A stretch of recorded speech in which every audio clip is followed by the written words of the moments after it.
बच्चों, हम लोग घरों में अक्सर देखते हैं कि जैसे ही हम लोग आयरन का या हीटर का या फिर ब्लोअर, गीजर, किसी भी चीज़ का प्लग को इलेक्ट्रिक बोर्ड में लगाते हैं और स्विच जैसे ही ऑन करते हैं तो वो चीज़ें गर्म होने शुरू हो जाती है, उसमें हीट आ जाता है, उसमें हीट प्रोड्यूस होने शुरू हो जाता है।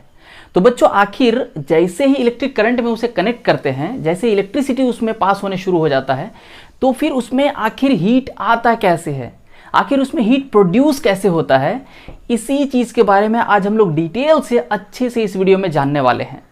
तो हम लोग सबसे पहले तो ये जानेंगे कि आखिर किसी भी ऑब्जेक्ट में इलेक्ट्रिक करंट की वजह से हीट आता कैसे है, और उसके बाद हम लोग जानेंगे जूल्स लॉ ऑफ हीटिंग क्या होता है। तो बच्चों, आज इन दो टॉपिक के बारे में हम लोग एकदम अच्छे से डिटेल में बात करने वाले हैं। तो मैं हूं आपका दोस्त अभिषेक और स्वागत करता हूं आपके अपने चैनल द नॉलेज आइलैंड में। तो फिर बच्चों, बिना टाइम बर्बाद किए सीधे चलते हैं आज के एक्सप्लेनेशन में।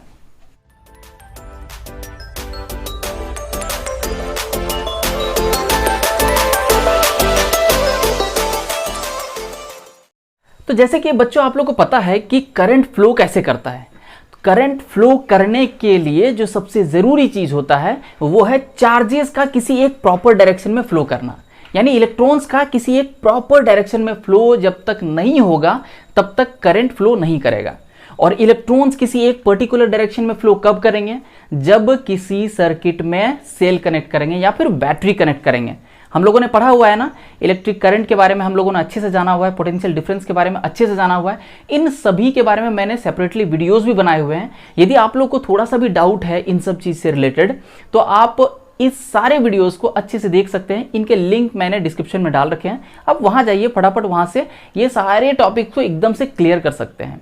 ठीक है बच्चों, तो चलिए हम लोग यहां पर समझते हैं कि हम लोगों का आज का मेन मोटो क्या है। ये जानना कि कोई भी इलेक्ट्रिक अप्लायंसेस जो गर्म होते हैं तो उसमें हीटिंग इफेक्ट आता कहां से है। तो बच्चों, उसमें हीटिंग इफेक्ट आने के पीछे जो सबसे मेन कारण है वो मैंने बताया अभी, करंट के फ्लो की वजह से। तो सीधा बात है, अगर आपसे कोई पूछे डेफिनेशन में हीटिंग इफेक्ट ऑफ करंट क्या होता है तो आप बताओगे कि जब किसी ऑब्जेक्ट में करंट फ्लो हो रहा होता है तो करंट फ्लो होने की वजह से वहां पर उस इलेक्ट्रिक अप्लायंसेस में हीट प्रोड्यूस होता है, और इसी प्रोसेस को हम लोग कह रहे होते हैं heating effect of electric current. ठीक है बच्चों, तो अभी जैसे मैंने बताया कि करंट फ्लो कर रहा होता है चार्जेस की वजह से, यानी कि इलेक्ट्रॉन्स का फ्लो होता है, फिर वहां पर करंट आ रहा होता है ना। तो चलिए हम लोग इसको और अच्छे से डिटेल में एक सर्किट डायग्राम बना के समझते हैं और अच्छे से डिटेल में देखते हैं। तो चलिए मैं सबसे पहले एक कंडक्टर बना देता हूं। अभी एक कंडक्टर मैंने यहां पर बनाया और इस कंडक्टर को मैं कनेक्ट कर देता हूं एक बैटरी से। इस कंडक्टर को मैंने कनेक्ट कर दिया एक बैटरी से। ठीक है बच्चों, अब देखिए, ये बैटरी का ये टर्मिनल पॉजिटिव, ये टर्मिनल नेगेटिव, ये जानते हैं आप लोग। ये मान लेते हैं इससे बैटरी का पोटेंशियल डिफरेंस V है। ठीक है बच्चों, और जैसे ही हम लोग इसमें बैटरी से कनेक्ट करते हैं तो इससे करंट फ्लो होने शुरू हो जाएगा। मान लेते हैं कि वो करंट I फ्लो कर रहा है। ठीक है बच्चों, अब देखिए, जैसे यहां से करंट फ्लो होने शुरू हो गया, इसका मतलब क्या हुआ? इसका मतलब इस कंडक्टर से इलेक्ट्रॉन्स फ्लो होने शुरू हो गए, है कि नहीं। और आपको पता है कि करंट का डायरेक्शन के जस्ट ऑपोजिट इलेक्ट्रॉन्स का डायरेक्शन होता है। तो इलेक्ट्रॉन्स, वो कौन से इलेक्ट्रॉन्स है जो फ्लो हो रहे हैं? वो एटम से निकले हुए फ्री इलेक्ट्रॉन्स है ना। तो अगर मैं बात करूं कि इस कंडक्टर में ढेर सारे एटम्स होंगे, ऑब्वियसली ढेर सारे एटम्स होंगे, और इन ढेर सारे एटम्स से निकले हुए ढेर सारे इलेक्ट्रॉन्स होंगे, फ्री इलेक्ट्रॉन्स होंगे कि नहीं। तो मैं उसे दिखाता हूं कुछ इस तरह से। ये फ्री इलेक्ट्रॉन्स, ढेर सारे फ्री इलेक्ट्रॉन्स होंगे जो कि मूव करेंगे किधर भाई? अपने पॉजिटिव टर्मिनल की तरफ, क्योंकि ये इलेक्ट्रॉन्स नेगेटिव चार्ज के, तो ये आना चाहेंगे पॉजिटिव चार्ज की तरफ, यानी कि इधर मूव करना चाहेंगे। देखिए, ये जो मैंने डायरेक्शन दिखाया है, कंफ्यूज ना हो, ये इलेक्ट्रॉन्स का डायरेक्शन मैंने दिखाया है, और यहाँ जो मैंने डायरेक्शन दिखाया है ये करंट का डायरेक्शन दिखाया है। ये जस्ट उल्टा होता है, आप लोगों को पता ही होगा ये बात। तो बच्चों, अब देखिए, ये जो इलेक्ट्रॉन्स यहाँ पर हैं, ये पहले जब आप इसे बैटरी कनेक्ट करने से पहले, या बोलेंगे स्विच ऑफ रखे हैं तभी, अभी स्विच मैंने नहीं लगाया, चलो स्विच भी लगा देता हूं ताकि आपको कंफ्यूजन ना हो। अभी मान लेते हैं ये स्विच ऑफ है, तो स्विच ऑफ है तो इसमें करंट फ्लो नहीं कर रहा है, और करंट जब फ्लो नहीं कर रहा है तो इस कंडक्टर में क्या उस समय एटम्स नहीं है? क्या उस समय इसमें फ्री इलेक्ट्रॉन्स नहीं है? बच्चों, उस समय भी इस कंडक्टर में इलेक्ट्रॉन्स हैं, इस समय भी इसमें एटम्स हैं, लेकिन उसमें करंट फ्लो नहीं कर रहा है क्योंकि इसमें इलेक्ट्रॉन्स किसी एक पर्टिकुलर डायरेक्शन में फ्लो नहीं कर रहा है। ये सारी बातों को आप जानते होंगे, है ना। तो किसी एक पर्टिकुलर डायरेक्शन में जब फ्लो नहीं कर रहा है तो क्या वो इधर उधर फ्लो नहीं कर रहा है? हम लोगों ने बिल्कुल पढ़ा हुआ है कि जो इलेक्ट्रॉन्स होते हैं वो कंटिन्यूअसली रैंडमली इधर से उधर फ्लो कर रहे होते हैं। ये इलेक्ट्रॉन्स इधर भी मूव कर रहा है, कुछ इधर भी मूव कर रहा है, कुछ इधर भी, कुछ इधर भी, मतलब कि किसी भी डायरेक्शन में वो रैंडमली मूव कर रहा होता है ये इलेक्ट्रॉन्स। और एटम्स वो भी वाइब्रेट कर रहे होते हैं थोड़े बहुत। आप लोगों ने पढ़ा हुआ है पार्टिकल्स ऑफ मैटर के प्रॉपर्टीज क्या क्या हैं, तो आपको पता होगा कि इसके जो पार्टिकल्स होते हैं, किसी भी मैटर के पार्टिकल वाइब्रेट कर रहे होते हैं। तो कहेंगे कि एटम्स भी थोड़े बहुत वाइब्रेट कर रहे हैं और इसके इलेक्ट्रॉन्स तो रैंडमली इधर से उधर ज़्यादा ही मूव कर रहे होते हैं।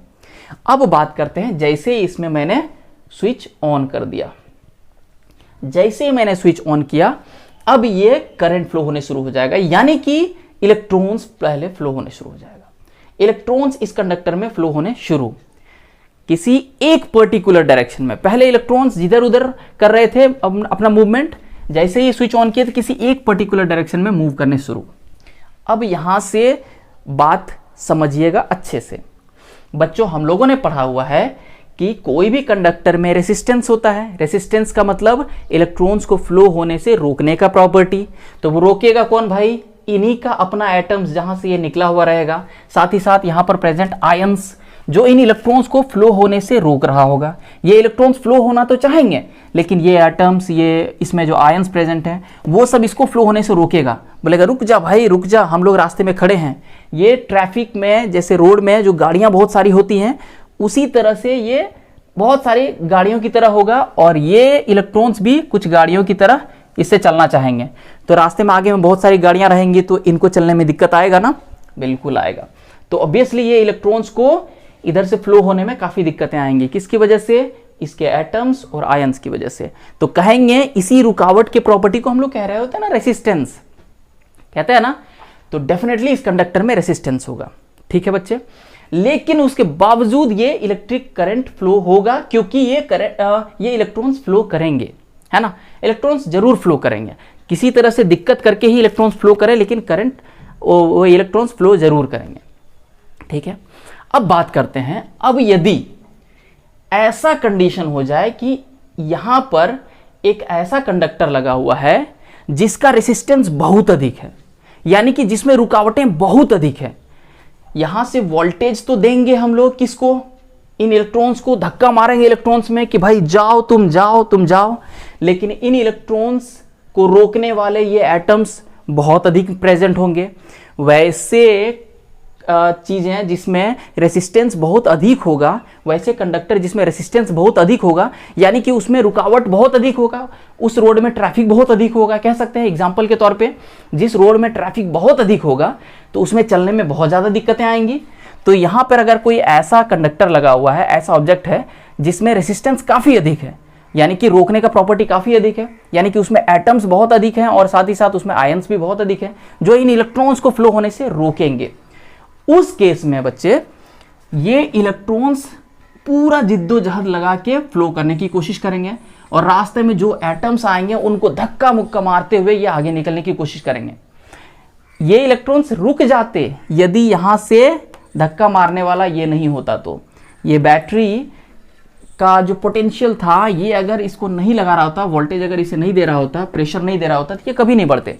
तो इसकी वजह से इन इलेक्ट्रॉन्स में क्या आ गया होता है? Kinetic energy. और काइनेटिक एनर्जी की वजह से ही तो वो फ्लो हो रहा होता है ना। तो वो काइनेटिक एनर्जी की वजह से अब इन एटम्स में वो लगे स्ट्राइक करने के लिए। सारे एटम्स में भरपूर स्ट्राइकिंग हो रहा होता है, वो भरपूर उसको धक्का लगा रहा होता है ये इलेक्ट्रॉन्स। तो वो स्ट्राइकिंग की वजह से बच्चों इलेक्ट्रॉन्स के साथ साथ इन एटम्स में भी काइनेटिक एनर्जी आ जाता है। सारे एटम्स में भी काइनेटिक एनर्जी आ जाते हैं। और एटम्स में जैसे ही काइनेटिक एनर्जी आते हैं तो अब वो एटम्स पहले थोड़े बहुत तो मूव कर रहे थे, अब वो एटम्स बहुत ज़्यादा वाइब्रेट करने लग जाते हैं। जैसे कि मैंने पहले बताया कि अगर इलेक्ट्रिक करंट आप नहीं भी फ्लो कर रहे हैं, यानी कि बैटरी अगर कनेक्ट नहीं भी किए हैं, तब भी किसी भी ऑब्जेक्ट में जो उसके इलेक्ट्रॉन्स होते हैं, जो उसके एटम्स होते हैं, वो हल्के फुल्के मूव जरूर कर रहे होते हैं। लेकिन जैसे ही आपने इसका स्विच ऑन कर दिया, इलेक्ट्रॉन्स फ्लो ज़्यादा होने शुरू हुए और उन इलेक्ट्रॉन्स की वजह से वो एटम्स भी ज़्यादा वाइब्रेट करने लग गए, यानी कि मूवमेंट उसमें ज़्यादा आ गया। अब जैसे ही इन एटम्स में मूवमेंट ज़्यादा आ गया, तो मूवमेंट ज़्यादा आने की वजह से क्या बोलेंगे, इस कंडक्टर में हीटिंग इफेक्ट आ जाएगा। अब इसे प्रैक्टिकल लाइफ में भी हम लोग समझ सकते हैं। जब हम अपने बॉडी को ज़्यादा मूव करा रहे होते हैं, ज़्यादा वर्क आउट कर रहे होते हैं, तो उस समय हमारे बॉडी गर्म हो जाता है ना, हमें पसीना आने लग जाता है, स्वेटिंग स्टार्ट हो जाता है। तो वो किस कारण से, हीटिंग इफेक्ट जो हमारे बॉडी में आया, किसकी वजह से, ज़्यादा मूवमेंट, ज़्यादा वाइब्रेशन की वजह से। तो सेम कहानी इन एटम्स के साथ भी है। ये एटम्स भी जब बहुत ज़्यादा वाइब्रेट करेंगे तो इसमें भी क्या आ जाएगा, हीटिंग इफेक्ट आ जाएगा, यानी कि ये कंडक्टर बोलिए या इलेक्ट्रिक अप्लायंसेस जो भी चीज़ें हैं यहाँ, वो गर्म होने शुरू हो जाएंगे। ठीक है बच्चों, तो कहीं ना कहीं आपने देखा कि ये गर्म आखिर हुआ किसकी वजह से, गर्म हुआ ये ज़्यादा रेसिस्टेंस की वजह से। जितना अधिक रेसिस्टेंस आपने दिया उसकी वजह से ये उतना ज़्यादा गर्म हुआ। तो जितना अधिक रेसिस्टेंस उतना ज़्यादा गर्म। ठीक है बच्चों, तो मेन कहीं ना कहीं कहानी है रेसिस्टेंस की। हालांकि हम लोग अभी आगे भी देखेंगे कि वो रेसिस्टेंस के अलावा करंट भी है जिसकी वजह से गर्म होता है, और टाइम भी होता है। ज़्यादा टाइम तक आप इलेक्ट्रिक करंट फ्लो करा रहे होंगे तो वहाँ भी गर्म होगा। लेकिन मेन कहानी जो गर्म होने की है, कहीं ना कहीं इसका रेसिस्टेंस, ये इसको रोक रहा होता है, इसी वजह से ये गर्मी प्रोड्यूस कर रहा होता है, हीट प्रोड्यूस कर रहा होता है। ठीक है बच्चों, तो मेरे ख्याल से आपको एकदम अच्छे से समझ में आ गया होगा कि किसी भी ऑब्जेक्ट में आखिर हीटिंग इफेक्ट आता कैसे है ना। अब चलिए इसका हम लोग मैथमेटिकल एक्सप्रेशंस भी देख लेते हैं कि आखिर हीटिंग इफेक्ट आने की वजह से क्या मैथमेटिकल एक्सप्रेशन बन रहे होते हैं। चलिए, तब मैथमेटिकल एक्सप्रेशन देखने के लिए हम लोग सबसे पहले तो वो दो चीज़ों को याद रखना पड़ेगा। सबसे पहला तो ओम्स लॉ आपको एकदम अच्छे से याद होना चाहिए। दूसरा, आपको करंट का फॉर्मूला भी अच्छे से याद होना चाहिए, और चार्ज के भी फार्मूलाज याद होने चाहिए। तो यानी कि जो पहले के फार्मूलाज हैं उन्हें थोड़ा बहुत माइंड में रख लीजिएगा तो आपको आसानी होगा।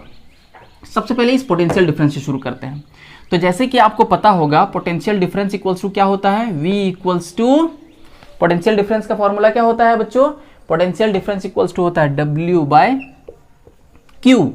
W बाय Q मतलब W है यहाँ पर वर्क डन और Q है यहाँ पर चार्ज। हम लोगों ने पढ़ा है पोटेंशियल डिफरेंस किसको कहते हैं, कि जब किसी यूनिट पॉजिटिव चार्ज को किसी एक पॉइंट से दूसरे पॉइंट तक लाने में जो वर्क डन होता है उसे ही हम लोग कहते हैं ना पोटेंशियल डिफरेंस। बिल्कुल याद आ गया होगा आपको। यहाँ पर W क्या है भाई, वर्क डन, और ये Q क्या है, चार्ज। तो यहाँ से W इक्वल्स टू फॉर्मूला क्या हो जाएगा, W इक्वल्स टू हो जाएगा V इंटू Q। ये आपने पढ़ा हुआ है अच्छे से। अब इस Q इक्वल्स टू क्या लिख सकते हैं, Q इक्वल्स टू आपने पढ़ा हुआ है I इक्वल्स टू क्या होता था, Q बाय T। ये बेसिक फॉर्मूला है, ये सबको पता होना चाहिए आप लोगों को। जैसे अभी V इक्वल्स टू हमने W बाय Q जाना, वैसे ही I इक्वल्स टू क्या होता था, Q बाय T। करंट किसे कहते थे, जब किसी T टाइम में जितने चार्जेस फ्लो कर रहे होते थे, T टाइम में जितने चार्जेस फ्लो करते थे उसी को तो हम लोग कहते थे ना करंट। यानी कि यूनिट टाइम में, T टाइम कहने का मतलब यूनिट टाइम में जितना चार्ज फ्लो करेगा उसे ही हम लोग कह रहे होते हैं करंट, है ना। तो ये I equals to Q by T होता था, और यहां से अगर मैं Q इक्वल्स टू निकालना चाहूं तो Q इक्वल्स टू क्या हो जाएगा बच्चों, IT। Q इक्वल्स टू क्या हो जाएगा, IT। तो इसी Q इक्वल्स टू IT को मैं यहां पुट कर देता हूं, तो हो जाएगा W equals to V into IT। ये आ गया मेरा work done equals to VIT, W equals to VIT। अब बच्चों यहां से थोड़ा सा मैं आपको क्लास 9 की तरफ ले चलता हूं। क्लास 9 में हम लोगों ने अच्छे से पढ़ा हुआ है कि जितना आपके बॉडी में एनर्जी होगा उतना ही आपसे वर्क डन होगा, पढ़ा हुआ है ना। तो कहीं ना कहीं एनर्जी और वर्क डन दोनों सिमिलर चीजें होती थी।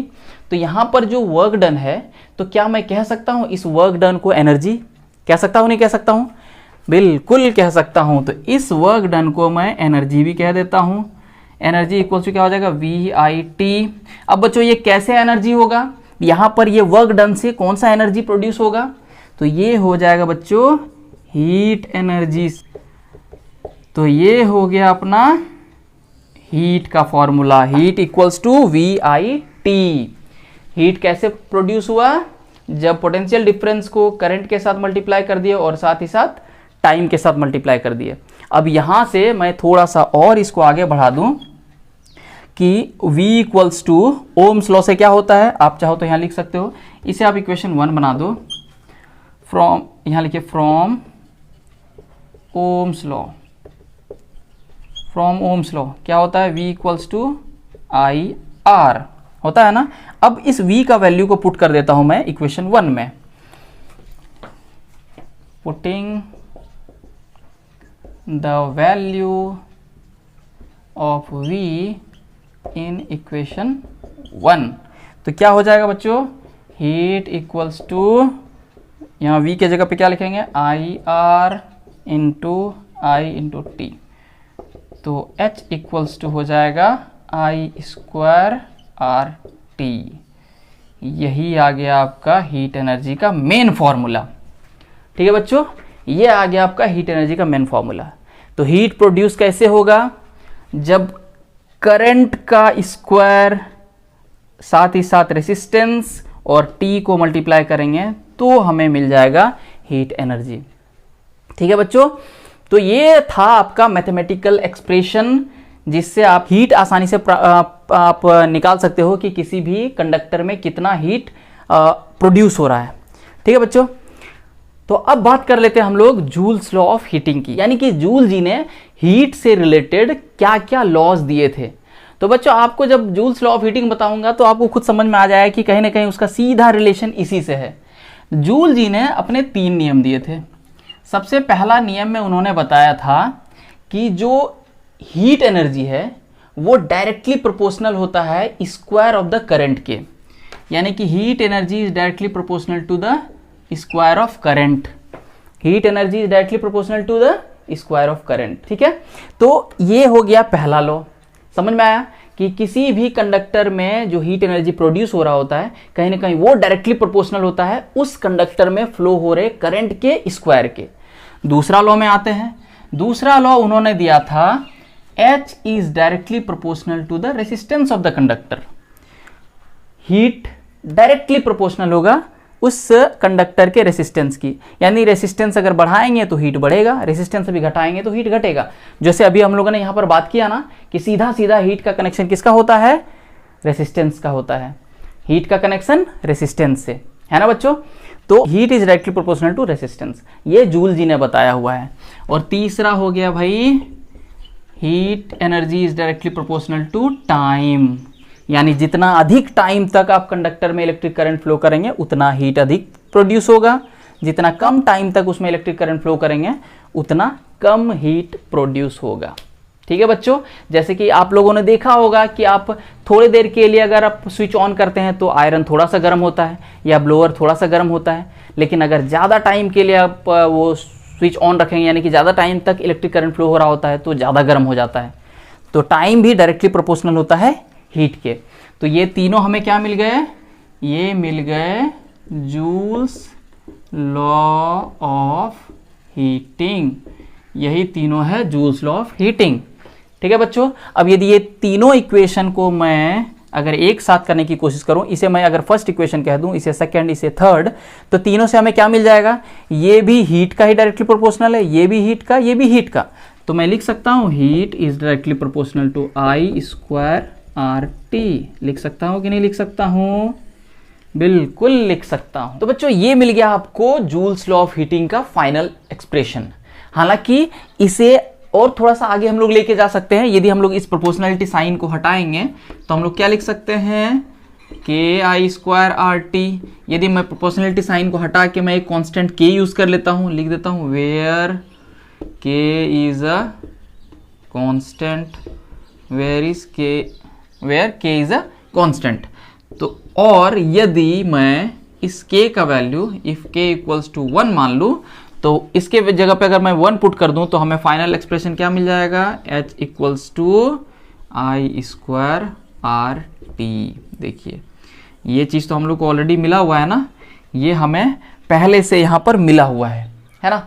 तो बच्चों ये आ गया आपका लास्ट एक्सप्रेशन हीट एनर्जी का। अभी हम लोगों ने यहाँ पर भी देखा था कि हीट का लास्ट एक्सप्रेशन क्या होता है, आई स्क्वायर आर टी। तो मैंने जूल्स लॉ ऑफ हीटिंग के थ्रू भी दिखा दिया कि ये कैसे हम लोग फाइंड आउट करते हैं। ठीक है बच्चों, अब एक बहुत ज़रूरी बात जो मैं बताना भूल गया आप लोग को, वो मैं अभी बता देता हूं कि हम लोग का ये हीट एनर्जी जो हम लोग फाइंड किया है इसका यूनिट क्या होगा? तो इसका यूनिट होगा बच्चे जूल। जब भी इसको जब फाइंड आउट करेंगे, हीट जब भी फाइंड करेंगे तो वो आना चाहिए किसमें? जूल में आना चाहिए। ये आप अच्छे से याद रखिएगा, ठीक है। जब कभी भी आप हीट एनर्जी फाइंड करेंगे वो जूल में होगा। ऐसे भी आपको पता है कि एनर्जी का ऐसा यूनिट क्या होता है? जूल ही होता है। और हीट यहाँ पर क्या है भाई? ऑब्वियसली एक एनर्जी है, और एनर्जी है तो यूनिट क्या हो जाएगा? जूल हो जाएगा, है ना। तो बच्चों आज की वीडियो में इतना ही। उम्मीद करते हैं कि आपको जो भी चीज़ें मैंने बताया है, जो भी चीज़ें मैंने समझाया है, वो एकदम से समझ में आ गया होगा, एकदम दिमाग में पूरी तरह से सेट हो गया होगा, ठीक है बच्चों। तो आपको ये वीडियो कैसा लगा आप हमें कमेंट सेक्शन पे लिख के बताइए। यदि वीडियो अच्छा लगा तो लाइक कीजिए। यदि आपको लगता है कि ये वीडियो आपके साथ साथ आपके दोस्तों के लिए भी फायदेमंद है तो उन्हें भी आप शेयर कीजिए। चैनल को सब्सक्राइब कर लिया तो बहुत बहुत धन्यवाद। नहीं किया है तो सबसे पहले चैनल को सब्सक्राइब कर लीजिए, और यदि बेल आइकन नहीं प्रेस किया है तो उसे भी प्रेस कीजिए, ताकि जैसे ही मैं नेक्स्ट के वीडियो अपलोड करूंगा तो नोटिफिकेशन आपको फटाफट मिल जाएगा। तो फिर दोस्तों अगले वीडियो में हम लोग मिलते हैं नए टॉपिक को लेकर। आज के वीडियो में इतना ही। आज का वीडियो में हमारे साथ बने रहने के लिए बहुत बहुत धन्यवाद।